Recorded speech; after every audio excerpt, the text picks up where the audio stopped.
Testing of Hyundai HGN25 air circuit breaker. The basic settings will be set by the customer. For testing, we add a 220 volt AC power supply. At first, we trip the breaker manually.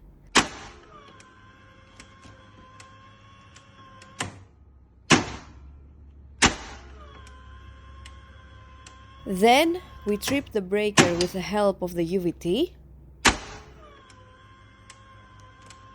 Next, we perform a short time delay test, and the breaker trips almost instantly.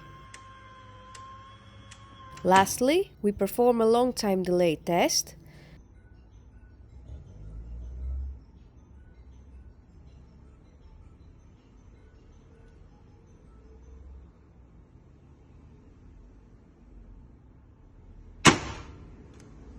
It is now clear that the air circuit breaker is working successfully and is ready to be delivered to the customer.